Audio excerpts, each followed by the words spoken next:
Hello students, मैं कुसुम त्रिपाठी आपका अपने चैनल में स्वागत करती हूँ। स्टूडेंट्स, हम लोगों ने अब तक पढ़ा नाउन का फंक्शन सेंटेंस में, काइंड्स ऑफ नाउन पढ़ा। उसके बाद फिर हम लोगों ने देखा नाउन के काइंड्स पढ़े। ठीक है, तो जो भी चीज़ें हम लोगों ने अब तक पढ़ी है, हम उन्हीं को लेके आज नाउन फाइनली पैकअप नाउन का होने वाला है। मतलब नाउन का सिलेबस तो बहुत अधिक है, लेकिन जितना भी पॉसिबल हुआ है मैंने ओवरव्यू देने की कोशिश की है आपको अपने इन वीडियोस पे। तो जो भी हम लोगों ने पढ़ा है उसका थोड़ा सा मैंने उसके कुछ क्वेश्चंस लिए हैं, दो तीन उन्हीं को हम लोग सॉल्व करते हैं। ठीक है, तो सबसे पहला जो हम लोगों का चैप्टर था वो था how to identify subject, verb and object. तो एक बार हम लोग फिर से आपको कोशिश करनी है, आप वीडियो पॉज कर लीजिएगा। पहला क्वेश्चन मैंने कर दिया है, पर आप एक बार फिर से देखिए। Anshu picked up the ball. ठीक है, इस सेंटेंस में हमने इसमें फुल स्टॉप नहीं लगाया। जो हमने आपको बताया था कि फुल स्टॉप का मतलब होता है सेंटेंस ख़त्म होना।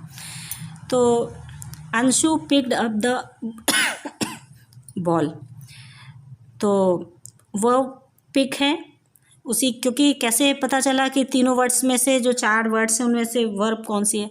क्योंकि हम लोगों ने पढ़ा था कि जिसमें फर्स्ट सेकंड थर्ड फॉर्म जिसकी होती है वही वर्ब होती है। तो पिक्ड आप देख रहे हो, पिक में सेकंड फॉर्म लगी हुई है, सेकंड ईडी लगा हुआ है, यानी इसकी सेकंड फॉर्म यूज हुई है, तो ये वर्ब है। अब पिक करने का काम किसने किया है? अंशु ने किया है, तो अंशु सब्जेक्ट हो गया।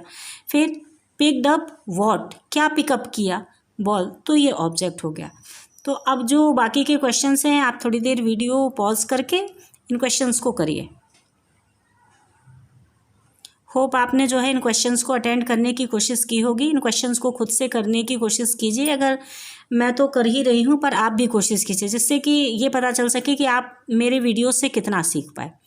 अब देखिए क्वेश्चन नंबर 2 में विक्रांत हम लोग विक्रांत जो है सब्जेक्ट है, इज मेन वर्ब है। इसमें जो शिप है ये क्या है? ये शिप भी जो है नाउन है, और ये सब्जेक्ट कॉम्प्लीमेंट का काम कर रहा है, ये बता रहा है। इस पे हम लोग फंक्शन ऑफ नाउन भी सीख रहे हैं कि जो विक्रांत है ये सब्जेक्ट है, ठीक है, और जो शिप है ये किसका काम कर रहा है? सब्जेक्ट कॉम्प्लीमेंट का काम कर रहा है। मतलब हमको ये पता चल रहा है कि जो विक्रांत है एक शिप है। तो हम लोगों ने पढ़ा था कि नाउन का एक काम होता है सब्जेक्ट कॉम्प्लीमेंट के रूप में भी काम करना। तो जो शिप है यहाँ पे सब्जेक्ट कॉम्प्लीमेंट के रूप में काम कर रहा है। फिर आप दूसरा सेंटेंस देखिए, the pen on the table belongs to Ram. अब हम इसमें सबसे पहले चूँकि हम लोगों ने हम नाउन चैप्टर ही पढ़ रहे हैं, तो हम नाउन पढ़ते हैं पहले, फिर सब्जेक्ट वर्ब ऑब्जेक्ट तो आपको अलग करना ही है। फिर आप देखिए नाउन हमारा पेन है, टेबल है और राम है। अब हम ये देखते हैं कि जो तीनों जो नाउन आए हैं वो किस तरह से काम कर रहे हैं। सबसे पहले आप देखिए द पेन, द तो आर्टिकल है, पेन नाउन है। कौन सा नाउन है? ये कॉमन नाउन है। उसके बाद फिर ऑन आ गया, ऑन प्रीपोजिशन है, ऑन के बाद टेबल आ गया है। तो जो पेन है वो इस सेंटेंस में सब्जेक्ट का काम कर रहा है, यानी जो पेन जो नाउन है ये सब्जेक्ट के रूप में आया है, और जो टेबल है वो प्रीपोजिशन ऑन का ऑब्जेक्ट बन रहा है। आप ये देखिए, ये ऑन आया, ये जो टेबल है ये नाउन है ना, कॉमन नाउन है, ये इसका प्रीपोजिशन का काम कर रहा है, ये सब्जेक्ट नहीं है, सब्जेक्ट यही है। तो हम देख रहे हैं कि जो पेन है ये सब्जेक्ट के रूप में काम कर रहा है, जो टेबल है ये इस ऑन प्रीपोजिशन के ऑब्जेक्ट के रूप में काम कर रहा है।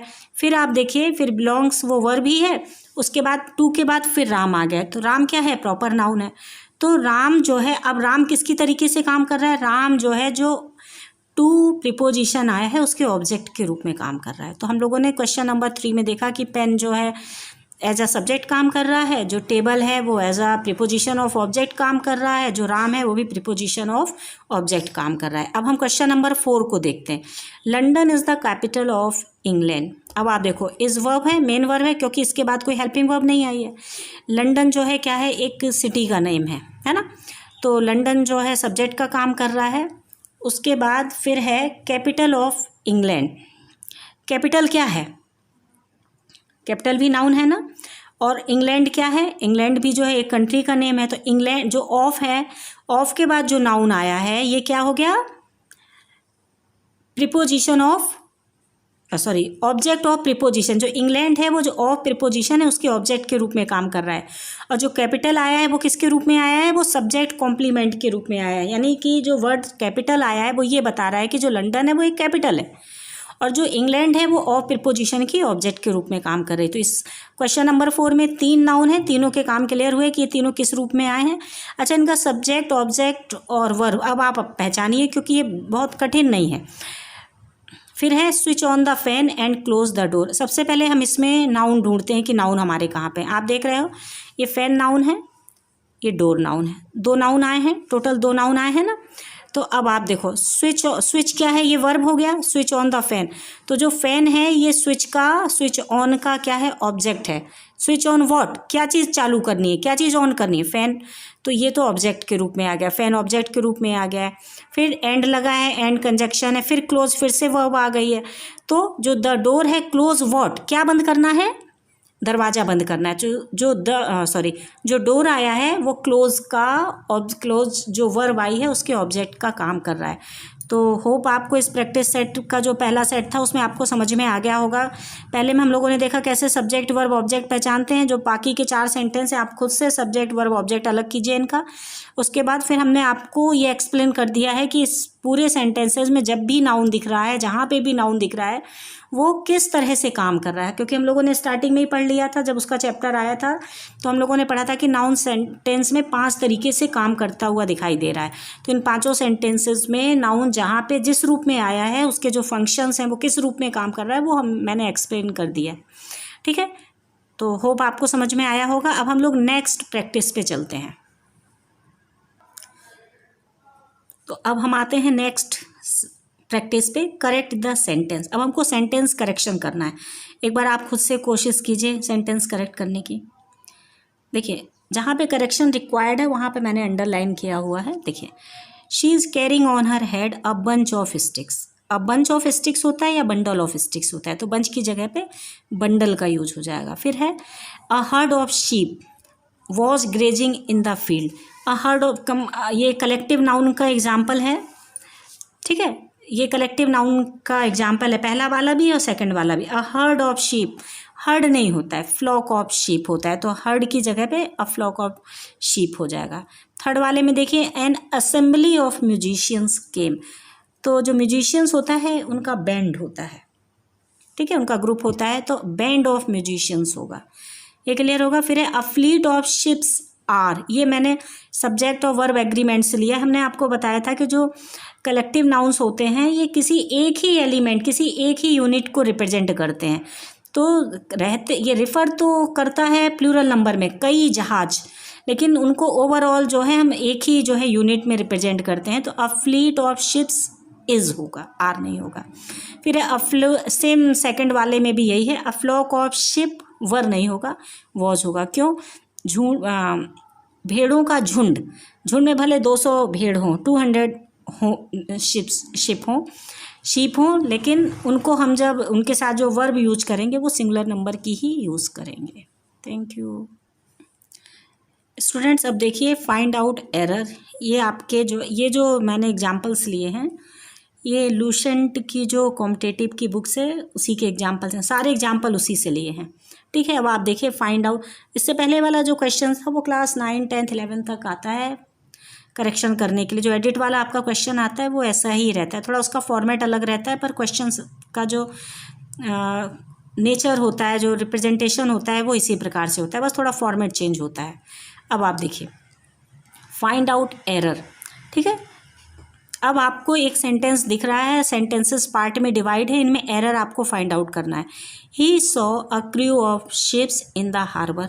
फिर 5th नंबर में है नो एरर। मतलब आपके ये जो 5 भागों में ये डिवाइड है, आपको बताना है कि कहाँ पे इसमें एरर है। अब आप देखो 3rd नंबर पे देखो आप, अ क्रू ऑफ शिप्स नहीं होता बेटा। हम लोगों ने पढ़ा था ना कि शिप्स के लिए हम फ्लीट का यूज करते हैं, तो यहाँ पे क्रू की जगह क्या यूज हो जाएगा? अ फ्लीट ऑफ शिप्स। क्लियर? इसी तरह के क्वेश्चंस रहते हैं। आप देखिए, आपको जो बेसिक चीज़ लग रही है first second third fourth fifth की है सेवन्थ की, आपको लगता है अरे आपके काम का नहीं है, कुछ बहुत ही अलग सा उसमें नहीं कंपटीशन में आता है। बेसिक्स आपके स्ट्रॉन्ग हमेशा और हर जगह होने चाहिए। आप चाहे जिस भी ब्रांच पे जाओ, कुछ भी करो, अगर आप इंग्लिश में कहीं पे भी जाओ, एसएससी में, पीसीएस में, पीएससी, जो भी आप तैयारी कर रहे हो, आईएएस की इंग्लिश हो, किसी की भी हो, एनडीए की हो, किसी की भी हो, ग्रामर तो बेसिकली रिक्वायर्ड है ही उसकी स्ट्रॉन्गनेस। अब आप नेक्स्ट देखो, तो पहले में आपको समझ में आ गया, क्रू की जगह पे क्या हो जाएगा, फ्लीट हो जाएगा। फिर दूसरा है द प्रिंसिपल, फिर सेकंड पार्ट है गेव हिम, फिर है पनिशनेस फॉर टेलिंग अ लाई, फिर है नो एरर। अब आप देखिए थर्ड नंबर पे आइए, जो पनिश है, गेव हिम पनिश, जो पनिश है इसका जो नाउन फॉर्म होता है ये क्या होता है, पनिशमेंट होता है। क्या होता है, पनिशमेंट होता है। क्लियर? तो इसमें पनिशनेस की जगह क्या यूज होने लगेगा, पनिशमेंट। फिर आप थर्ड नंबर का देखिए, the loose of the purse, पहला है द लूज, फिर है ऑफ द पर्स, फिर है वॉज रिपोर्टेड, फिर है टू द टीचर, फिर नो एरर। ठीक है, फिर आप इसमें फिर से देखिए the loose of the purse, actually loose जो है क्या है, वर्ब है, और आपको यहाँ पे लूज नहीं लगाना है, आपको लॉस लगाना है। The loss of the purse was reported, तो लूज की जगह पे ये जो लूज है ये यहाँ पे इसकी जगह पे क्या यूज होने लगेगा, लॉस का यूज होने लगेगा, जो इसका एब्स्ट्रैक्ट नाउन फॉर्म है। तो होप आपको समझ में आया होगा। जो भी हम लोगों ने वीडियोस नाउन के पढ़े थे, 8 मैंने वीडियोस टोटल डाले थे अब तक, ये 9th नंबर का है और उसी पे बेस है। बेटा देखो, ये सिलेबस तो बहुत ज़्यादा है, लेकिन यूट्यूब पे मैं केवल आपको रिव्यू दे सकती हूँ। वो मैंने कोशिश की है कि जो भी पढ़ाया है कि उसी बेस पे ये क्वेश्चंस मैंने तैयार किए हैं, जिससे कि आप कर सको और आपके अंदर कॉन्फिडेंस आए कि बहुत भारी हुआ नहीं है पढ़ाई करना। बस ये है कि जो बेसिक चीज़ें हम जिनको इग्नोर कर देते हैं, सोचते हैं अरे ये तो नाउन ही है, और पता चला नाउन के ऊपर ही क्वेश्चंस आ जाते हैं और हम अटेंड नहीं कर पाते हैं। तो होप आपको समझ में आया होगा। फिर से लास्ट में वही बात, यदि आपको मेरी कंसेप्ट की डीलिंग अच्छी लगी, पसंद आ रही है, तो प्लीज़ लाइक करें, सब्सक्राइब करें और शेयर करें, और कमेंट्स बॉक्स में आप ज़रूर लिखिए। सब्सक्राइबर बढ़ रहे हैं, व्यूज़ बढ़ रहे हैं, पर मैं चाहती हूँ कि आप लोग कमेंट्स बॉक्स में भी कुछ ना कुछ लिखें। Thank you so much.